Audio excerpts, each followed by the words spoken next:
Esto llega a ser tan especial que para cada alimento, para cada proteína de cada alimento que nosotros consumimos, debe de existir un linfocito T regulador que va a apagar cualquier tipo de hipersensibilidad.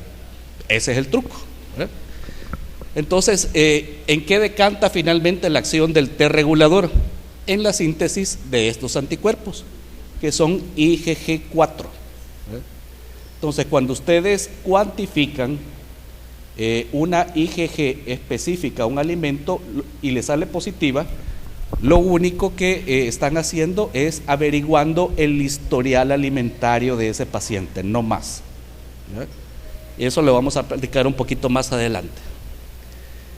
Entonces, fíjense que ahorita la tendencia en cuanto al microbioma y la influencia que tiene sobre la aparición de alergias está siendo tan fuerte que hay estudios ya que motivan la administración oral de probióticos a la señora embarazada para que el niño nazca tolerogénico, ¿ya? Y no tenga mucho problema. ¿Qué otra cuestión se ha visto en relación a la alergia alimentaria? Bueno, nosotros sabemos de que un alimento tiene que entrar en contacto con nosotros a través de la tripa, ¿no? ¿Cierto? Pero ¿qué sucede cuando ustedes tienen una piel masacrada y el alimento entra en contacto por primera vez con nosotros a través de una vía no debida o de esta piel que está maltrecha? ¿Ya? Entonces esto puede generar fenómenos de alergia. Eso es una cuestión importante. ¿Por qué? Porque ustedes saben de que hay jabones de avena, de aceite de maní, de no sé qué, que lleva cardamomo, no sé qué, no sé cuánto. Entonces todas esas cosas, si las aplican en una piel maltrecha, pueden llevar a generación de alergia, ¿no? Entonces, vea, ¿cómo vamos a hacer el diagnóstico de una alergia? Pues el diagnóstico de la alergia lo hacemos solo los alergólogos o los gastroenterólogos. A veces nos hemos llevado varias sorpresas con pacientes que venían con diagnósticos de alergia de otros colegas. Entonces, primero, lo más básico y lo que ustedes saben, la historia clínica, investigar situaciones familiares, exposición, síntomas, signos, y las pruebas inespecíficas son las que están reservadas para ustedes. No son diagnósticas de alergia, ¿verdad? Pero pueden ser sugestivas, ¿verdad? Dado que son bastante inespecíficas, ¿verdad? La IgE total, la eosinofilia sérica o nasal, ¿verdad?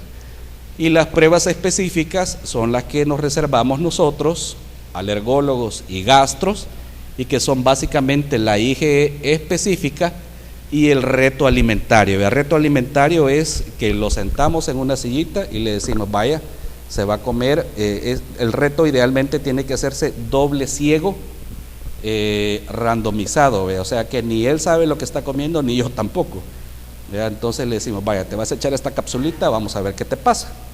Allí esa capsulita lleva una sustancia, una concentración fija de un alergeno alimentario. Entonces vamos viendo las cantidades crecientes que esa persona va soportando sin que aparezcan síntomas. Lo citamos todavía a las 72 horas para hacer la anamnesis de todo lo que ha pasado en esos 3 días, y entonces ahí logramos hacer el diagnóstico de alergia alimentaria, ¿verdad? Entonces miren, las pruebas inespecíficas solo dicen si la alergia alimentaria es probable, pero la confirmación es a través de las pruebas específicas. Y ahí están los dibujitos de lo que hacemos. Miren, este es un bebé de 9 meses, ¿verdad? Que la mamá nos dijo de que cuando le dio de comer huevo se puso hinchado de la boca así, ¿verdad? Entonces le hicimos la prueba de alergia a huevo. Entonces este chico, sí, también así. Entonces este chico reaccionaba positivamente, miren, a la clara, a la yema y al pollo, ¿verdad? Y eso es interesante, ¿verdad? Porque las alergias que se padecen en la edad del lactante, que son 4, ¿verdad? Vamos a pasar a eso, que son la leche, el huevo, el trigo y la soya, se resuelven habitualmente cuando el niño ya cumplió los 3 años, en el 80% de los casos. Todavía se amplía el rango de resolución al 95 cuando cumple 5 años, pero hay 5% de niños que todavía siguen siendo reactivos y esos van a cruzar con otros alimentos. Vean, los que eran alérgicos al huevo se hacen alérgicos al pollo, los que eran alérgicos a la leche se hacen alérgicos a la carne de res. ¿Verdad? Entonces eso es bastante importante. ¿Verdad? Algunas frutas las testamos con esta técnica que se llama prick by prick. ¿Verdad? Entonces pinchamos la fruta y pinchamos la espalda o el antebrazo del niño para hacer la pruebita. ¿Verdad? Y la otra cuestión es la determinación de anticuerpos de tipo IgE específicos. ¿Verdad? Esto es una técnica que se llama InmunoCap. Entonces ven, este es el protocolo para un reto de alimentos. Miren, ahí van las cantidades como van variando. Aquí está para huevo, para leche, para trigo, para pescado y para soya. ¿Verdad? Ojo, no lo hagan, ustedes no lo hagan, o sea, déjenlo con nosotros, no porque seamos bocazas, ¿verdad? Sino porque cuando se hace uno tiene que estar listo para una anafilaxia. ¿Alguien ha visto una anafilaxia? No. ¿Ya has visto una anafilaxia? O sea, hay que correr, ¿verdad? Entonces, fíjense, hasta en las mejores condiciones, aquí les traigo un comunicado de estas 3 asociaciones, la canadiense y los 2 organismos americanos, que dicen que lamentaban la muerte de un niño de 3 años, aquí está el nombre, Alistair Watson, ¿verdad? Que en condiciones controladas le hicieron el reto y falleció. ¿Verdad? La otra técnica, fíjense, de pruebas cutáneas que se utilizaba hasta hace algunos años eran las pruebas de parche, esto con el objetivo de demostrar mecanismos no mediados por IgE. Entonces se le ponía la sustancia problema en estos cuadritos que se llaman cámaras de Finn, se le pegaban y se despachaban a la casa a los pacientes y le decías regrese en 3 días. ¿Verdad? Entonces a veces regresaban, a veces no regresaban, a veces regresaban ya con las cámaras de Finn destartaladas, y no se lograba reproducir el asunto. Entonces en los últimos años este método ha sido poco abordado. ¿Verdad? Entonces, ahora ya entrando en materia, ¿cuáles son los 7 mitos más comunes de la alergia a los alimentos? ¿La alergia a alimentos es poco frecuente, sí o no? ¿Qué dicen ustedes?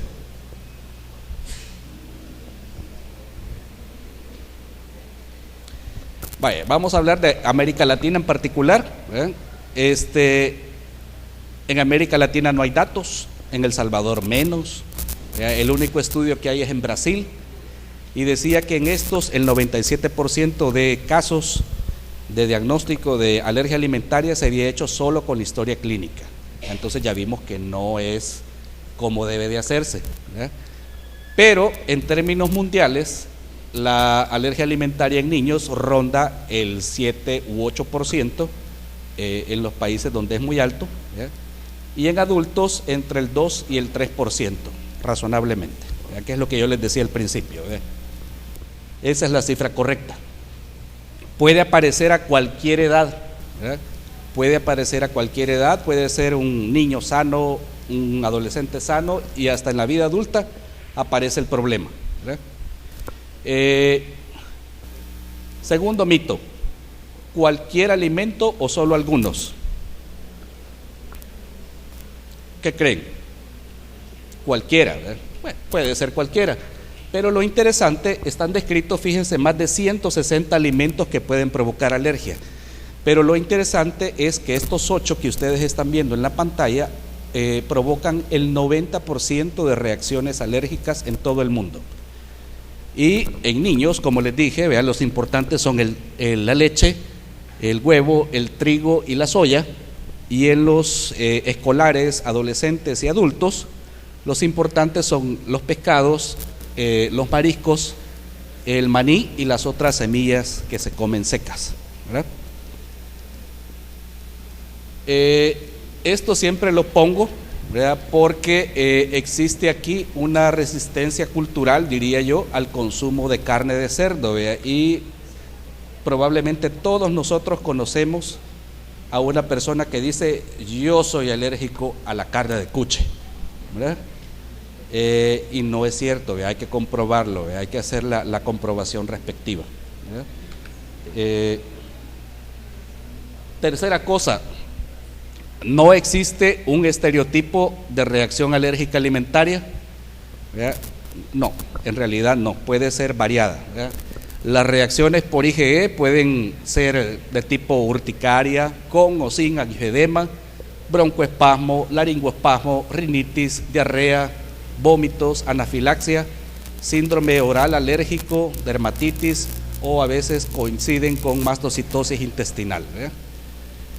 Ahora, las no mediadas por IgE, fíjense, la peculiaridad es que casi siempre solo producen problemas gastrointestinales, ¿verdad?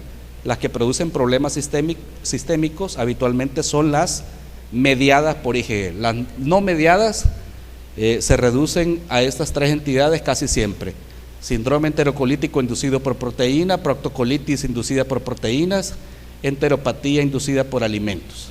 Y fíjense, siempre aclara proteína, ¿verdad?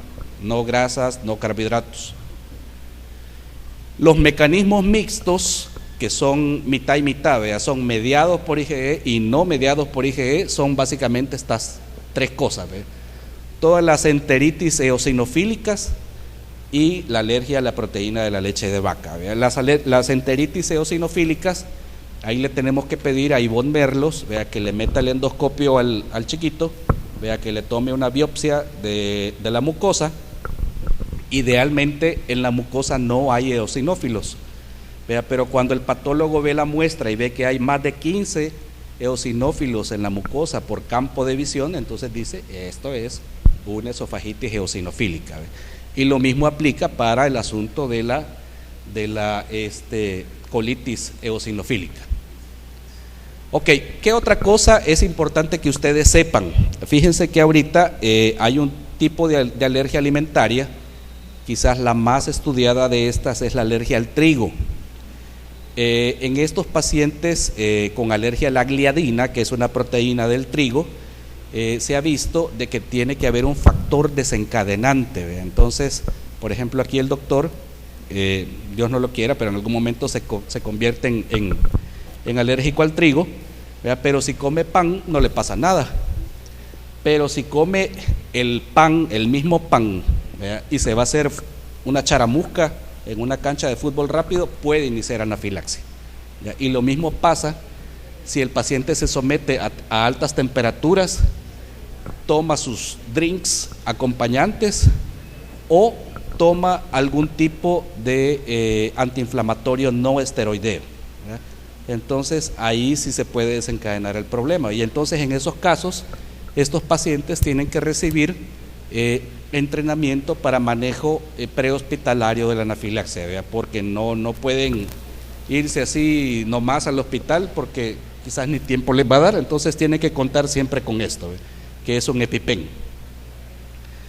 Ok, ojo, otra cuestión interesante, fíjense, es la famosa enfermedad celíaca.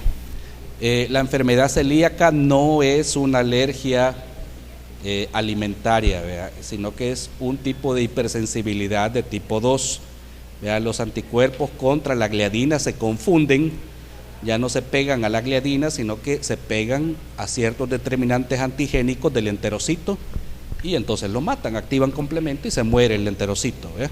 Entonces, ojo, la celiaquía no es una alergia, ¿verdad? Vamos a pasarnos esta. La otra cuestión interesante, chocolate, vea. ¿Quién no ha oído decir a una mamá, el pediatra le prohibió a mi hijo el chocolate, ¿verdad? Es un atentado, ¿verdad? ¿Cómo van a vivir sin chocolate actualmente en estos días, ¿verdad? No se vale. Fíjense, la alergia al chocolate existe, pero es bien poco frecuente. Solo se ha demostrado en trabajadores de fincas de la semilla donde se extrae el chocolate, cacao, en Brasil, que tienen IgE específica al chocolate. Pero por lo demás, no se ha demostrado que epidemiológicamente sea importante. ¿Cuál es el problema de las barras de chocolate? Vea, el problema es que el fabricante le pone maní al chocolate, le pone nueces al chocolate, le pone almendras al chocolate y le pone leche al chocolate, por supuesto, ¿ve? Entonces le pone cualquiera de los 8 malignos y inconscientemente la gente piensa de que es el chocolate el que desencadenó el problema, cuando es totalmente lo contrario, ¿ve?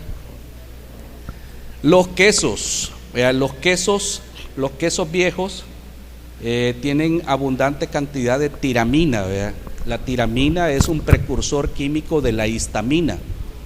Entonces, si ustedes se comen un queso de esos suizos, así delicatessen, añejados, azules, ¿vea? Pues lo más seguro es que se van a poner colorados, ¿vea? De tanta histamina que han liberado en el cuerpo, ¿vea? Entonces, no es una alergia verdadera, ¿vea? Es una cuestión secundaria al efecto farmacológico que el alimento tiene en el cuerpo, ¿vea? Y la otra cuestión importante son los cítricos, ¿vea? También no va a faltar la mamá que diga: el doctor me le prohibió a mi hijo los cítricos porque dice que es alérgico, ¿vea? No es cierto, ¿vea? La alergia a la naranja, a la mandarina y toda esa familia de frutas existe efectivamente, pero el principal efecto es por la acidificación, ¿vea? Porque son sumamente ácidas. Entonces eso desestabiliza la membrana del mastocito, hace que se rompa y se liberan grandes cantidades de histamina, pero no hay un fenómeno mediado por IgE. Entonces, en consecuencia, no es una alergia. Aparte de eso, ¿quién se recuerda de dónde viene el ácido cítrico? A ver, doctora. No. Bueno, yo me acuerdo que viene en el ciclo de Krebs, en la segunda fase del metabolismo de la glucosa. Exactamente, no te oí muy bien, pero sí. Entonces es un carbohidrato, es un producto de degradación de carbohidrato. Entonces, alergia al ácido cítrico no existe, pero el ácido cítrico per se es el principal estimulador de los receptores, de ciertos receptores de la tos, que se llaman receptores altamente adaptables, ¿ve? Entonces, en animalitos que tienen un montón de esos receptores, como los cuyos, ustedes les nebulizan ácido cítrico y empiezan a toser. ¿Ve? Algo así ustedes pueden evocar en un chiquitito si le dan una naranja o una toronja, ¿ve? Ok, otro mito, un poquito no hace daño, que esa es una cuestión de las abuelitas, ¿ve? Así, no, cómete un poquito, hijo, esto no te va a hacer daño. Las alergias funcionan bajo el principio del todo o nada, ¿verdad? Entonces, igual da una cucharadita o igual da una taza o un vaso de leche, ¿verdad? Y esta cuestión, miren, es importante, ¿verdad? Porque muchas veces me llegan a mi consultorio y me dicen: el niño es alérgico a la proteína de la leche de vaca, doctor. Y le digo: de verdad, pero ¿y cuando le puso la vacuna, señora, le pasó algo? No le pasó nada. Ok, porque miren, es interesante que hay un montón de vacunas de las que se utilizan en el mercado que llevan leche, ¿verdad? Hay un montón de vacunas que llevan soya, ¿verdad? Hay un par que llevan huevo, ¿verdad? Que ya, bueno, no son un par, son 4, ¿verdad? Influenza, MMR, fiebre amarilla, ¿y cuál es la otra? No, nadie, no. Varicela. Entonces esas 4 llevan huevo. Y lo mismo pasa con otros determinantes antigénicos de tipo alimentario, ¿verdad? Siguiente mito: y los alimentos que ya están cocidos son alergénicos, ¿ve? Porque eso era una cuestión que se estilaba cuando yo estaba chiquito, hace como 40 años, ¿verdad? Que decían: hierva la leche hasta que huela quemado, ¿verdad? Entonces decían, así se le quita la capacidad de ser alergénico la leche, ¿verdad? Pero no es cierto. Hay proteínas que son termoestables, ¿verdad? Y que no importa qué tanta cocción se les dé, y hay otras que son termolábiles, o sea que pierden la configuración cuaternaria y terciaria cuando ustedes la someten a calor, y ustedes tienen que estar conscientes de eso, ¿verdad? Por eso, fíjense, en las termolábiles no utilizamos extractos comerciales para hacer las pruebas de alergia, sino que preferimos pinchar directo del alimento, ¿vea? Porque el extracto comercial rara vez va a ser de gran utilidad, ¿verdad? Siguiente mito: ¿una persona alérgica puede dejar de ser alérgica? ¿Sí o no? ¿Quiénes dicen sí? Sí, es correcto. Sí se puede. Vean, las alergias a la leche, al huevo, al trigo y a la soya, ya les había dicho que el 80% se resuelven cerca de los 3 años, ¿verdad? Las otras persisten a lo largo de la vida, miren. Entonces ahí está la cifra mágica del 80%, ¿verdad? Siguiente mito: ¿la mayoría de personas son alérgicas a la leche? Bueno, la mayoría de personas alérgicas a alimentos sí son alérgicos a la leche, ¿verdad? Porque es la alergia alimentaria más estudiada, ¿verdad? Fíjense que este dilema, la alimentación con leche no humana no es una cuestión nueva, ¿verdad? Se ha documentado de que al menos tiene 4.000 años de antigüedad, ¿verdad? Desde hace 4.000 años las mamás, por diversas razones, unas válidas y otras no tanto, les daban a los bebés leche de especies mamíferas no humanas, ¿verdad? Entonces esto ya es viejísimo. El detalle es de que las alergias han aparecido en los últimos 300 años. Y aquí este señor Justus von Liebig, ¿verdad? Fue el primero que se inventó una fórmula maternizada, ¿verdad? Cuando hizo erupción el Krakatoa en el siglo XIX, todas las cosechas en Europa se echaron a perder, la gente se moría como que eran patos, había un montón de niños huérfanos, no alcanzaban las nodrizas. Entonces, para suplir ese déficit de nodriza, Justus von Liebig fue que inventó la primera fórmula maternizada. Y la pregunta del millón que siempre la hacen en pediatría uno, ¿cuál es la leche que más se acerca a la leche humana?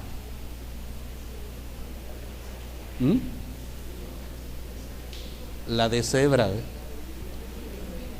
Entonces, en vez de tener una vaquita, habría que tener una cebra en la casa cuando nace un bebé. Entonces, miren, ahí ven los patrones, la espectrografía de masa de cómo difieren las diferentes leches en relación a la leche humana. Hay otra cuestión interesante, son las reacciones cruzadas. Fíjense, las reacciones cruzadas en los alimentos, el paciente tiene que estar sumamente consciente de ellas, hay que educarlos, ¿verdad? Porque ven de que las reacciones pueden llegar a ser tan importantes como el 75%, ¿verdad? Un muchacho que es alérgico al camarón puede tener reacción al cangrejo o a la langosta en 3/4 de los casos, ¿verdad? Habitualmente, fíjense, el niño que se hace alérgico al camarón era alérgico a la cucaracha de chiquito, pero nunca se dio cuenta o nunca se le trató, o se le empezó a tratar y abandonó la vacuna para alergia, ¿verdad? Igual sucede con los ácaros del polvo. Estas son otras reacciones cruzadas. Miren, esto es un argumento frecuente de las abuelitas, ¿verdad? Si el niño le hace daño la leche de vaca, comprale una cabrita, ¿verdad? Dale leche de cabra. Miren, puede ser 92% de reacciones cruzadas, ¿verdad? 4% con la yegua. Y otras cuestiones interesantes, miren, las frutas como el kiwi, el aguacate y la banana pueden cruzar con el látex, ¿verdad? Porque es una planta, se llama Hevea brasiliensis, ¿verdad? Entonces, el alérgico al látex tiene que tener cuidado con estas frutas, ¿verdad? También con el melón cruza el látex, ¿verdad? Ok, siguiente mito: ¿no se puede tener una reacción alérgica en la primera exposición a un alimento? Pues ya les he contado, no, vea, primero es la sensibilización y después va la reacción alérgica. Lo dramático es que a veces el primer contacto ni te diste cuenta cuándo fue, ¿verdad? Puede haber sido accidental, ¿verdad? Entonces, miren, aquí dice manifestaciones inusuales y rutas de exposición, ¿verdad? A través de la piel, ¿verdad? Contacto directo o indirecto en la bañera con algunas gotas de leche que fueron derramadas por el hermano mayor, ¿verdad? a través de las mucosas, por el beso o por la vagina, ¿verdad? Por ejemplo, si una señorita es alérgica al maní, ¿verdad? No ha comido maní, pero el novio se estuvo echando una bolsa de maní japonés, ¿verdad? Ahí va y le da un kiss, le puede desencadenar problemas, ¿verdad? Así de complicado. Y la inhalación, ¿verdad? La inhalación con vapor de leche o polvo de caseína, ¿verdad? Y la otra cuestión que se está viendo recientemente es en la alergia al camarón, ¿verdad? Porque ahora ya han proliferado los restaurantes esos como el Benihana, donde te ponen la plancha ahí, ¿verdad? Y está el tipo cortando, echándose el arte. Entonces a veces la gente puede iniciar reacciones anafilácticas solo por inhalar el humito de la comida que están cocinando. ¿Okay? Hay vacunas para los alimentos, inmunoterapia alérgica para los alimentos. Actualmente solo los españoles son los que están aplicando vacuna para inmunoterapia para alimentos. Esto es una cuestión que todavía no se ha popularizado, tal vez tarde en llegar aquí unos 15 años aprox.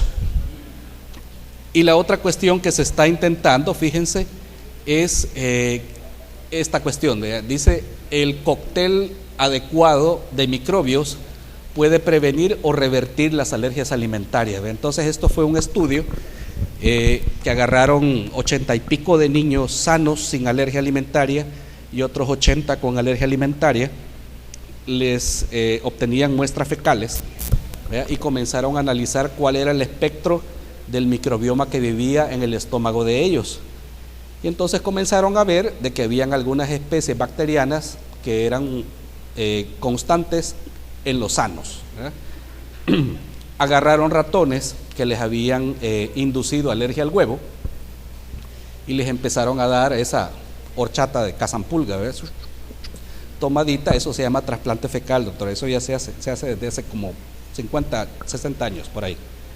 Trasplante de microbioma fecal. Entonces los ratoncitos revirtieron su alergia al huevo, ¿verdad? Entonces los científicos ahorita están expectando de que en un futuro no vamos a tomar horchata de cazampulga, ¿verdad? Pero por metagenómica se va a aislar la cepa bacteriana adecuada para revertir la alergia alimentaria, te la van a vender en capsulitas y entonces tu problema se va a resolver. Ok, otra cuestión importante, existen métodos que no están aceptados para diagnóstico de alergia alimentaria, y aquí les pongo uno que es bastante popular. Entonces en este artículo dice, vea, pruebas como el VEGA, la citotoxicidad, la iridología, la kinesiología, las IgG específicas, porque ya les había dicho de que eso es señal de tolerancia, no de alergia. Pulsos o análisis de cabello no se recomiendan para el diagnóstico de alergia a proteína de leche de vaca, ¿verdad? Y ahí les traigo dos marcas de estos análisis de IgG.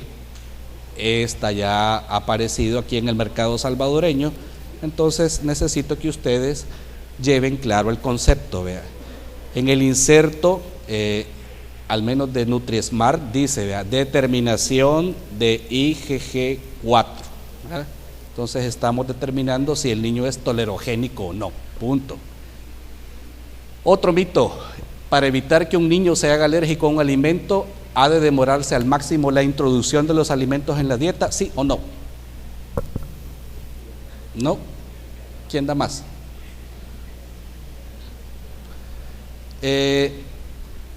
Cuando un niño es alimentado exclusivamente al seno materno, el alimento puede introducirse tan pronto como los 4 meses, ¿verdad? Existe una ventana inmunológica entre la semana 14 y la 24, que son los 3 meses y medio, la semana 14, entre la semana 14 y la 24, y durante ese tiempo el niño tiene el mayor chance posible de que sus linfocitos T reguladores induzcan tolerancia a la mayor cantidad de proteínas que se le brinden, ¿verdad? Entonces ahora el concepto es que hay que darles de comer rápido. Antes decían, no le vaya a dar huevo hasta el año de edad. Hoy es, dele huevo. Si ha sido alimentado solo con seno materno, a los 4 meses puede iniciarlo sin problema, no pasa nada.